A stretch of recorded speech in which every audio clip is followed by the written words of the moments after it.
इस वक्त सुप्रिया सूले के घर के बाहर हमारे सहयोगी नीरज भी हमारे साथ जुड़ रहे हैं। नीरज, क्या तस्वीर वहां से, कितनी देर में सुप्रिया सूले निकलेंगी बारामती के लिए? शिवानी, देखिए, जो हमें जानकारी मिले 11 से 11:30 बजे के बीच में सुप्रिया सूले, सुनेत्रा पवार और पार्थ पवार यहां से निकलेंगे। आपको यहां की तस्वीरें दिखा दे, नीरज तिवारी आपको तस्वीरें दिखाएंगे जो हमारे कैमरा पर्सन है। देखिए, आमतौर पे क्या होता है, जब भी संसद का सत्र चलता है या शुरू होता है, आमतौर पे सुप्रिया सूले मीडिया के लोगों से बात करती हैं, क्योंकि सुनेत्रा पवार भी राज्यसभा सांसद हैं। और देखिए, यहाँ जो लोग हैं उनके आने का सिलसिला जो है, कुछ लोगों का जो, देखिए, ये यहाँ बीजेपी सांसद निशिकांत दुबे पहुंचे हैं सुप्रिया सूले के आवास पे। आप तस्वीरों में देख रहे हैं। इस घटना को सुनने के बाद निशिकांत दुबे, जो कि सुप्रिया सूले और शरद पवार परिवार के काफ़ी करीबी हैं, वो यहाँ पहुँचे हैं।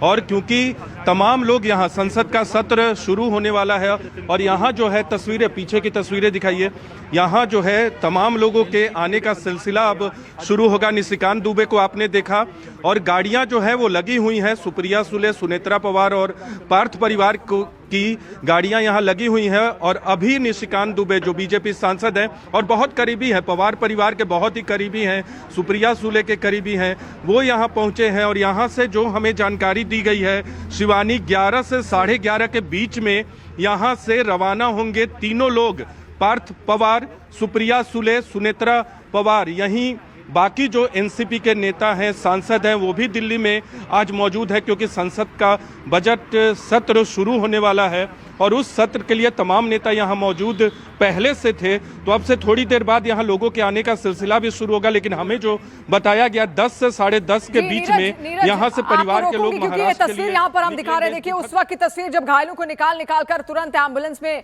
डाला जा रहा था, उनको ले जाया जा रहा था वहां से अस्पताल। उस वक्त की तस्वीर आप देखिए, हम पूरी नहीं दिखा सकते क्योंकि जो शव कह सकते हैं आप इनको, बुरी तरीके से क्षतिग्रस्त वहां पर है और उस वक्त तक नहीं पता चला था कि इनकी जान जा चुकी है या फिर इनको बचाया जा सकता है। लेकिन अभी पुष्टि हो गई है कि 6 लोग जो उस विमान में सवार थे, उन सभी की यहां पर मौत हो गई। अलग अलग कई तस्वीरें हम आपको दिखा रहे हैं। कई जगहों पर आप देखिए आग भी वहां पर लग गई थी जैसे ये प्लेन क्रैश हुआ और उसके बाद जैसी फायर ब्रिगेड की टीम वहां पर पहुंचती है, इस आग को बुझाने का काम तुरंत किया जाता है और पूरे काले धुएं का गुबार आपको पूरे क्षेत्र में यहां पर दिखेगा।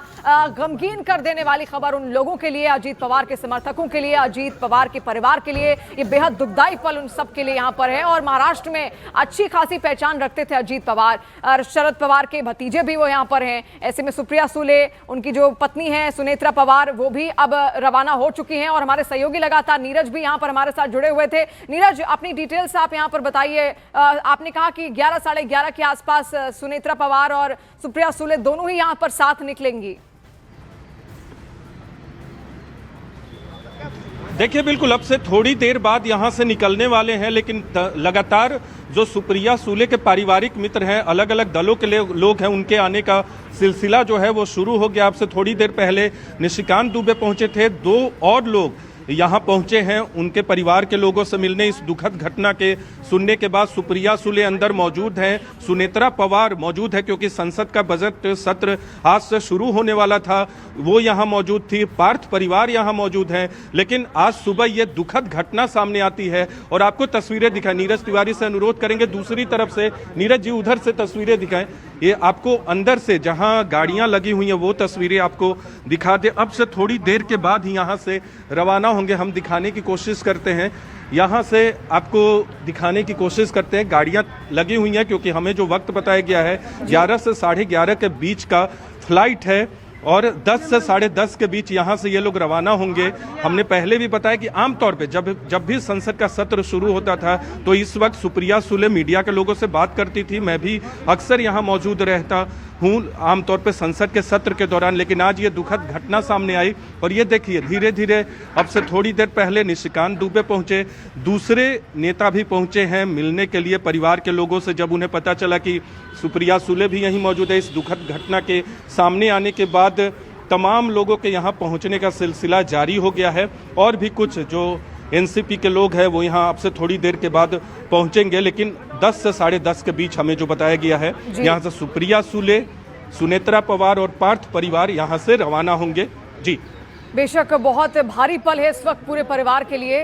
और गमगीन कर देने वाला पल उनके लिए। और ये दो तस्वीरें इस वक्त जो हम आपको दिखा रहे हैं, 6 लोग उस वक्त उसके अंदर सवार थे। 6 लोगों की मौत हो चुकी है, जिसमें एक नाम अजीत पवार का भी है, जो कि महाराष्ट्र के डिप्टी सीएम भी हैं। ऐसे में प्लेन क्रैश से जुड़ी हुई तस्वीर हमने देखी है। सबसे पहले न्यूज़ 18 इंडिया ने ही ये खबर यहां पर आप तक पहुंचाई और वो पहली तस्वीर भी पहुंचाई। और उसके बाद की तस्वीर जब वहां पर एम्बुलेंस पहुंची, जितने भी शव अंदर थे या जितने भी लोग उस वक्त अंदर यात्री मौजूद थे, कोशिश यही थी कि उनकी जान किसी भी तरीके से बचाई जा सके। लेकिन अस्पताल पहुंचते पहुंचते सभी का निधन यहां पर हो गया है। आपको बता दें, ये खबरें, ये तस्वीरें देखिए, भयावह तस्वीरें हैं, आपको झकझोर सकती हैं, क्योंकि पूरा इलाका आपको काले धुएं के गुबार से यहां पर भरा हुआ दिखेगा। और सब तरफ आप देखेंगे किस तरीके से पूरा विमान यहां पर कोयले के ढेर में तब्दील हो चुका है। आपको राख ही राख वहां पर देखेगी। फायर ब्रिगेड की टीमें तुरंत वहां पर पहुंचती हैं। देखिए, पहले तो लोगों को पता ही नहीं होता कि आखिर हुआ क्या। अचानक से एक विमान क्रैश होता है और उन्हें लगा कोई आम सा यह हादसा यहां पर हुआ है, लोगों की जान बच जाएगी। लेकिन जैसे ही वो करीब वहां पर पहुंचे, तुरंत इसके बाद पुलिस को सूचित किया गया, क्योंकि हालात बहुत ज्यादा खराब उस वक्त दिख रहे थे। प्लेन पूरी तरीके से परखचे उसके यहां पर उड़ चुके थे। और जैसे ही स्थानीय लोगों ने पुलिस को इसकी सूचना दी, पुलिस टीम वहां पर पहुंचती है, फायर ब्रिगेड को सूचित कर दिया जाता है। ये वो तस्वीर, उसी विमान की तस्वीर जिसमें खुद अजीत पवार अपने कई सहयोगियों के साथ, पायलट के साथ मौजूद थे। और यही प्लेन क्रैश हुआ है। देखिए, न्यूज़ 18 इंडिया पर ये तस्वीर हम आपको दिखा रहे हैं। यही वो प्लेन है जो क्रैश हुआ है। और ये एम्बुलेंस की तस्वीर आप देखिए, आसपास का पूरा इलाका, वहां पर कई स्थानीय लोग भी इकट्ठा हो गए हैं। और ये बारामती, महाराष्ट्र से ही वो तस्वीर हम आपको दिखा रहे हैं, उसी एम्बुलेंस में जिसमें सभी लोगों को यहां पर लाया गया है। अस्पताल उनको भर्ती कराने की कोशिश थी, लेकिन बताया ये जा रहा है कि सभी 6 लोगों की इसमें जान जा चुकी है, जिसमें खुद अजीत पवार भी यहां पर थे। अब पूरा अजीत पवार का जो उनका परिवार है वो बारामती के लिए रवाना हो चुका है। और जैसे हमारे सहयोगी लगातार हमें जानकारी दे रहे थे, 11 साढ़े 11 के आसपास सुप्रिया सूले, जो कि अजीत पवार की बहन भी हैं, इसके अलावा सुनेत्रा पवार जो उनकी पत्नी है, वो भी अपने बेटे पार्थ पवार के साथ रवाना यहां से होंगी 11 साढ़े 11 के आसपास। और मुंबई में इस वक्त शरद पवार भी हैं, वो भी जल्द से जल्द बारामती यहां पर पहुंचेंगे। देखिए, आज से जो बजट सत्र है उसकी शुरुआत भी यहां पर हो रही है, लेकिन उससे पहले यह हादसा हुआ। और प्रियंका चतुर्वेदी जी इस वक्त हमारे साथ जुड़ रही हैं। प्रियंका जी, बेहद दुखद खबर इस वक्त अजीत पवार, क्योंकि आज देखिए बजट सत्र की शुरुआत भी यहां पर होने वाली थी, लेकिन उससे पहले कई सारी तैयारियां सुनेत्रा पवार और वो भी कर रहे थे। अभी वो सब बारामती के लिए निकल चुके हैं, क्या कहेंगी आप? नहीं, मैं एक बड़ी ही शॉकिंग खबर है और बेहद ही दुखद खबर है, सिर्फ पवार फैमिली के लिए ही नहीं, पूरे महाराष्ट्र के लिए, महाराष्ट्र वासियों के लिए। अजीत पवार जी जिस तरीके से कमिटेड लीडर थे, उन्होंने कमिटेड लीडरशिप फॉर महाराष्ट्र दिखाई है, यंग लीडरशिप थी, विजनरी लीडरशिप थी। उनका इस तरीके से जाना बेहद ही दर्दनाक है।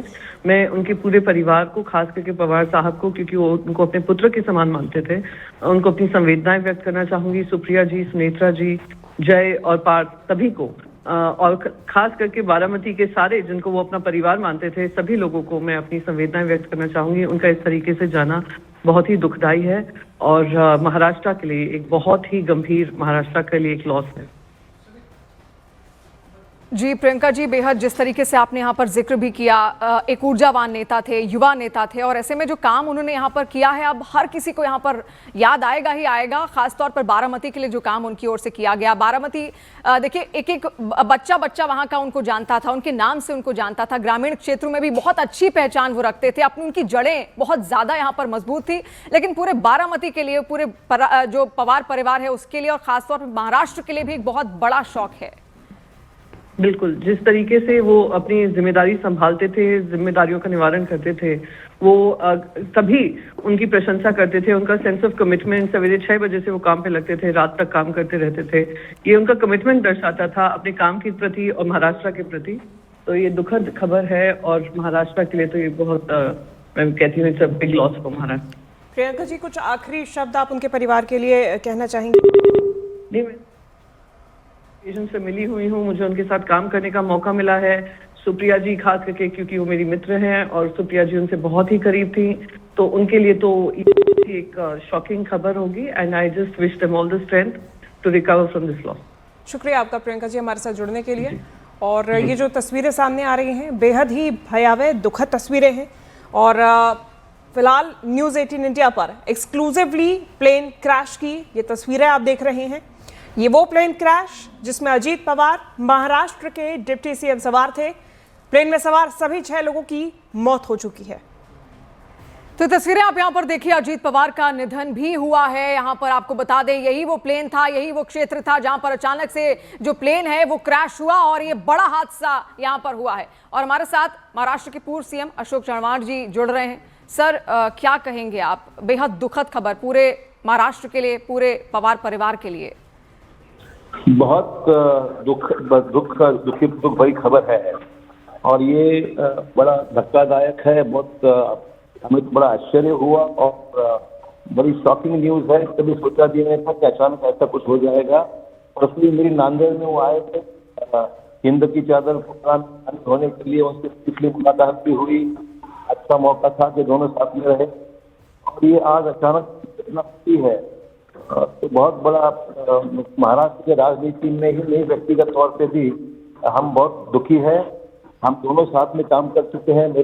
मैं जब चीफ मिनिस्टर था, मेरे कैबिनेट में भी वो थे और महाराष्ट्र का एक मजबूत नेतृत्व हम सब ने खोया है। उनके जाने से बहुत बड़ा हादसा पहुंचा, हम बड़े दुखी हैं।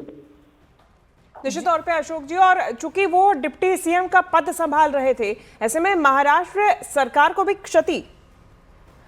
निश्चित तौर पर देखिए, ये तो राजनीति में अप डाउन तो होते रहते, वो कोई इम्पोर्टेंट नहीं। वो अजीत पवार का नेतृत्व ऐसा था कि चाहे वो सत्ता में रहे या बाहर रहे, हमेशा लोगों में छाए थे, लोगों के एक पॉपुलर नेता थे। हम सब साथ में मिलकर हमारे राजनीति लोगों का, दोनों का ही बड़ा साथ। हम सभी सहकारी अनेक लोग, कई लोग हैं जो उनके साथ में हम लोगों ने राजनीति में अपना कदम रखा और आज इस मुकाम पर है। तो उनका जाना, इतने जल्दी जाना बहुत ही धक्कादायक है, बहुत दुखी ये मौका, ये मोमेंट है। इसीलिए हम सब उनको श्रद्धांजलि अर्पित करते हैं। बड़ा दुख होता है। अशोक जी, एक ऊर्जावान नेता के तौर पर उनको जाना जाता था। जन सेवा में वो सबसे सर्वोपरि रहते थे। और अभी इससे पहले हम प्रियंका चतुर्वेदी जी के साथ बात भी कर रहे थे। उन्होंने कहा सुबह 6 बजे उठ जाते थे। उनकी काम होगा ना कहा तो 10 जगह जाओ तो भी नहीं होगा। तो खुले थे कि भाई जो होने वाला है मैं हाँ बोलूंगा तो करूंगा, मतलब करूंगा। और बोल्ड, बहुत बोल्ड थे। महाराष्ट्र के खास करके उनके बारामती क्षेत्र की प्रगति में उनका आदरणीय शरद पवार साहब के आशीर्वाद से बहुत बड़ा योगदान था। और अब पवार परिवार आज व्यतीत होगा। हम उनके दुख में सहयोगी और भावपूर्ण श्रद्धांजलि व्यक्त करते हैं। सर, बिल्कुल बोल्ड थे वो, एक जो नतीजे लेते थे और अपने जो वादे थे वो पूरे करते थे। जिस तरीके से वो एक जनता के बीच में रहते थे और आज सुबह सुबह वो बारामती जा रहे थे। और वही तो दुख की बात है ना कि मैंने अभी कहा आपको, एक बार जबान दी उस वाला वैसे आदमी थे वो। मुझे याद आता है, मैंने गांव में जब आदरणीय उद्धव जी साहब के हाथ से शुभ से एक छोटा सा डैम रिजर्वायर बनाने की प्रयास किया तो उसको मान्यता मिली, पैसे की उपलब्धि चाहिए थी। तो हफ्ते में देने की आदत होती ना सरकार की। मैंने उनसे कहा फिर काम नहीं होगा, ये और लटकेगा। ज्यादा नहीं है, 30-35-40 लाख तक है, पूरी अमाउंट दे दो ताकि लोगों को जो किसान अपनी जमीन देता है उसको वक्त पे पैसे मिलेगा। मुझे हाँ कह दिया और पैसा दे दिया। आज बहुत दुखी हूँ मैं, बहुत दुखी हूँ। मुझे, हम कभी ऐसी राजनीति नहीं खेलते। ये जो दुश्मनी वाली राजनीति देश में पैदा हुई है ना, वो नहीं है हमारे पास। और परिवार पे भी बहुत महासंकट है भी है, पार्टी पे भी है। ऐसी स्थिति में उनके साथ में, उनके परिवार के साथ में श्रद्धांजलि अर्पित करता हूँ। और यूबीटी नेता अरविंद सावंत को आप यहाँ पर सुन रहे थे और अपने साथ बिताए हुए जो पल थे उनका जिक्र वो कर रहे थे। इसके अलावा एक गमगीन करने वाली खबर देखिए, पूरे महाराष्ट्र के लिए है। बारामती से ही आते थे खुद यहाँ पर अजीत पवार और बारामती वो जा रहे थे। वहीं पर ये लैंडिंग हादसा हुआ, ये प्लेन वहां पर क्रैश हुआ। वही तस्वीर इस वक्त हम आपको दिखा भी रहे हैं, उसी क्षेत्र की तस्वीर दिखा रहे हैं जहां पर ये पूरा प्लेन क्रैश हुआ। 6 लोग उस वक्त उसके अंदर सवार थे और 6 के 6 लोगों की मौत यहाँ पर हुई है, जिसमें अजीत पवार भी शामिल हैं। और ऐसे में पूरा परिवार उनका बारामती की ओर रवाना हो चुका है। बारामती महाराष्ट्र से ये तस्वीर आप यहाँ पर देखिए। तो न्यूज 18 इंडिया पर एक्सक्लूसिवली ये तस्वीरें आप देख रहे हैं। महाराष्ट्र के डिप्टी सीएम अजीत पवार का निधन हो गया है और हमारे साथ शिवसेना नेता आनंद दुबे जी हमारे साथ जुड़ गए हैं। आनंद दुबे जी, सबसे पहले तो परिवार के लिए क्या आप कहना चाहेंगे? बहुत ही दुखद खबर है पूरे महाराष्ट्र के लिए, साथ साथ देश के लिए। अजीत पवार जी बहुत बड़े हृदय के नेता रहे हैं। हमारे महाविकास आघाड़ी में रहे तो भी हंसने बोलने सबके साथ काम करने का अलग अंदाज, महायुति में रहे तो भी कभी भी हमारे शत्रु बन के काम नहीं किए। एक आजाद शत्रु कह सकता हूँ अजीत दादा पवार को। कोई इनका दुश्मन नहीं था, सब इनके दोस्त थे और हृदय विदारक घटना है। मतलब इतनी जल्दी अजीत दादा हम सब कुछ छोड़ के चले जाएंगे कि हमने सपने में भी सोचा था। और जो खबर हम देखी है प्लेन क्रैश की और भी 4-5 लोगों की मौत हुई है, हम सभी के लिए दुखी हैं। और अजीत दादा पवार के लिए तो हम मतलब शब्द नहीं है कि हम कैसे इनके लिए कहें कि अजीत दादा आप वापस लौट आइए। आप मतलब यकीन नहीं हो रहा है, मतलब क्या कहें, शब्द नहीं हो रहा है। बेशक आनंद दुबे जी, देखिए एक जनसेवक के रूप में तो उनको देखा ही जाता था, ऊर्जावान नेता थे, युवा नेता थे, कई सारे नए विचारों के साथ उन्होंने महाराष्ट्र को एक नई प्रगति यहाँ पर दी है। जनसेवा उनके लिए सर्वोपरि था। आपने क्योंकि उनको करीब से देखा है, कोई ऐसे पल या ऐसी कोई उनकी खास बात जो आपको सबसे अच्छी अब तक लगी हो? जब वो हमारे साथ महाविकास आघाड़ी में फाइनेंस मिनिस्टर थे और हम अपने क्षेत्र की समस्याओं को लेकर जब उनके पास जाते थे तो विदाउट किसी प्रोटोकॉल, विदाउट किसी वेटिंग करवाने कहते थे मराठी में कि आने दो, बोलो आपका क्या काम है। और तुरंत वो करने की जो कला थी, मतलब अजीत दादा पवार एक ऐसे मंत्री रहे महाराष्ट्र में जो सुबह 6 बजे से अपने लोगों का काम शुरू कर देते थे। बहुत कम मंत्रियों में ये गुण है। 6 बजे सुबह उनकी, चाहे बारामती में हो, चाहे पुणे में हो, चाहे मुंबई में हो, चाहे अपने बंगले पर हो, वो 6 बजे से काम शुरू करते थे और 8 बजे तक लोगों का फ्री कर देते थे कि आप अपने काम पे जा सकते हैं। ऐसा मंत्री पूरे देश में होना बहुत मुश्किल है और बहुत दुख है कि बहुत जल्दी अजीत दादा पवार भी सब कुछ छोड़कर चले गए। बहुत जरूरत थी महाराष्ट्र को। महाराष्ट्र में अजीत दादा पवार एक ऐसे नेता रहे कि जिनका जगह भर पाना बहुत मुश्किल।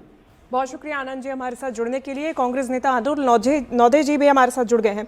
अतुल जी, बेहद ही दुखद ये पूरी जानकारी सुबह सुबह सामने आई और ये अप्रत्याशित रूप से चले जाना अजीत जी का महाराष्ट्र के लिए, देश के लिए, मराठा नेता के तौर पे एक बहुत बड़ी क्षति। ये एक बहुत बड़ी क्षति तो जरूर है। वो मराठा नेता नहीं, वो महाराष्ट्र के नेता थे। जात पात को मानते नहीं थे। छत्रपति शिवाजी महाराज, शाहू फुले, अम्बेडकर जी की विचारधारा को मानते थे। हालांकि वो एनडीए के साथ गए, लेकिन उनकी दृष्टि जो थी वो हर वक्त महाराष्ट्र को आगे लेकर जाने की, विशेषता ये जो पूना है और पिंपरी-चिंचवड जो है वो उनका दिल था। और वहाँ जिस तरह से आईटी पार्क डेवलप हुआ था और आईटी पार्क की समस्याओं को लेकर हाल ही में उन्होंने जो कुछ कदम उठाए थे वो एक दिशा देने वाले थे। बड़े स्पष्ट, सीधे, हाँ तो हाँ, ना तो ना, किसी को अपने पीछे नहीं लगाने वाले। काम हो सकता है तो 2 मिनट में कह देंगे हो रहा है, नहीं हो सकता है तो नहीं हो रहा है। थोड़ा स्वभाव उनका जो था कड़क था एकदम, लेकिन काम के बारे में उनके जैसा नेता होना नहीं है। ये बहुत बड़ी क्षति है महाराष्ट्र की, देश की जी। एक ऐसा नेता ठीक है, जो फाइनेंस को जाता था। बिल्कुल, और बेहद बहुत दुखद ये जानकारी सामने आई है। अतुल जी बहुत शुक्रिया हमारे साथ जुड़ने के लिए। हमारे साथ रूरल एसपी पुणे से संदीप गिल जी जुड़ गए हैं ज्यादा जानकारी के साथ। संदीप जी, आपसे जानना चाहेंगे कि ये जो पूरा हादसा हुआ, ये हादसा हुआ कैसे, वहां पे क्या तकनीकी कोई खराबी आई थी, लैंडिंग के दौरान ये विमान कैसे क्रैश हुआ? कॉल होल्डवर ठेवण्यात आला आहे, कृपया।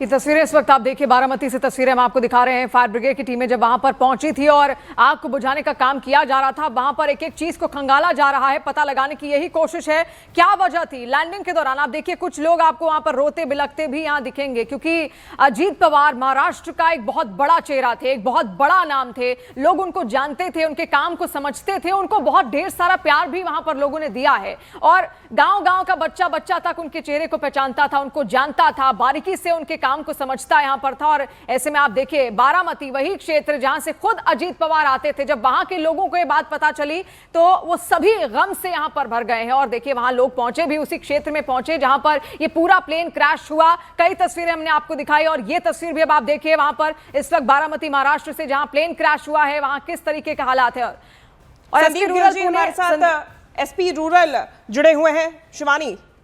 संदीप गिल जी, थोड़ी और जानकारी और डिटेल्स आप बताएंगे, कैसे आखिर ये प्लेन हादसा यहाँ पर हुआ? लैंडिंग के दौरान क्या वो तकनीकी खराबी थी? क्या वाकई तकनीकी खराबी थी भी या नहीं? नमस्कार मैडम, ये तकनीकी खराबी के लिए तो एक्सपर्ट जांच के बाद ही बताया जा पाएगा, लेकिन जब लैंडिंग के टाइम ये प्लेन जब हवा में ही था, वहीं से जब लैंड करने के टाइम पे क्रैश हो गया और क्रैश होने के बाद इसके डेब्री में से अभी तक हमें 3 बॉडीज मिली हैं, जिनको हमने हॉस्पिटल में भेजा है। उनकी आइडेंटिटी कंफर्मेशन का काम चल रहा है। आपको आइडेंटिटी कंफर्मेशन अपडेट कर दी जाएगी। दूसरी तरफ संदीप जी, विशेष सुरक्षा दी गई थी अजीत पवार जी को। अब ऐसे में क्या इस फ्लाइट में भी कोई लापरवाही की गुंजाइश सामने आ रही है? क्या किसी प्रकार की लापरवाही बरती गई हो जिसकी ये देखिए ये एक्सपर्ट जांच के बाद ही बताया जा सकता है कि प्लेन में गड़बड़ थी, क्या इशू था, वो एक्सपर्ट जांच के बाद ही बताया। संदीप जी, इस वक्त मौके पर क्या स्थिति बनी हुई है? अभी हमने वो एरिया सिक्योर किया है और जो बॉडीज मिली हैं डिजीज क्या, उनको हमने हॉस्पिटल में भेजा है। पुलिस का बंदोबस्त लगा हुआ है जी। संदीप जी, क्या जितने लोग उस वक्त विमान में सवार थे, क्या उन सभी की ही मौके पर मौत हो गई? देखिए, क्रैश होने के बाद डेब्री को क्लियर करके बॉडीज निकाली जाती हैं। अभी तक हमने जो 3 बॉडीज थी उनको हॉस्पिटल भेजा है, बाकी का काम चल रहा है, आपको अपडेट कर दिया जाएगा। संदीप जी, फिलहाल पुलिस इन्वेस्टिगेशन किस तरीके से आगे बढ़ रही है, ये भी एक आखिरी सवाल आपसे जानना चाहेंगे। जी, पुलिस अभी जो सीन ऑफ एक्सीडेंट है, स्पॉट ऑफ एक्सीडेंट है, उसको सिक्योर किया है। हॉस्पिटल में जो लेके गए हैं वहां पे और एरिया में हमने अपने लोगों को तैनात किया है। अगली इन्वेस्टिगेशन चालू है, इसके लिए आपको अपडेट कर दिया जाएगा। शुक्रिया संदीप जी जुड़ने के लिए। ये तस्वीर भी लगातार हम आपको दिखा रहे हैं और जैसा संदीप जी ने यहाँ पर जानकारी भी दी, लगातार उनकी जो टीम है वो वहां पर पहुंच चुकी है। इन्वेस्टिगेशन आगे बढ़ाया जा रहा है। अब जांच होगी, ब्लैक बॉक्स को रिट्रीव किया जाएगा। ब्लैक बॉक्स में जो कम्युनिकेशन है उसको सुनकर ही पता लग पाएगा कि आखिर क्या वजह थी। लेकिन आप ये तस्वीर देखिए, अजीत पवार का निधन हुआ, उसके बाद उनका पूरा परिवार तो गमगीन है ही, उनके कई समर्थक भी अब बिलख रहे हैं। वो रूट कर देखिए किस तरीके से अब फूट कर यहाँ पर रोते हुए दिख भी रहे हैं। वो तस्वीरें भी लगातार हम आपको दिखा रहे हैं। पूरे महाराष्ट्र के लिए एक सदमे की तरह है, एक बहुत बड़े झटके की तरह यहाँ पर है, क्योंकि जन नेता के तौर पर उनको देखा जाता था और सेवा भाव उनके मन में सर्वोपरि था। जैसा हमने कई सारे नेताओं से यहाँ पर बात की, जो विपक्षी पार्टी के भी थे, वो भी उनकी तारीफ करते हुए यहाँ पर नजर आए और उन्होंने कहा कि अगर कोई काम आपने उनको कह दिया,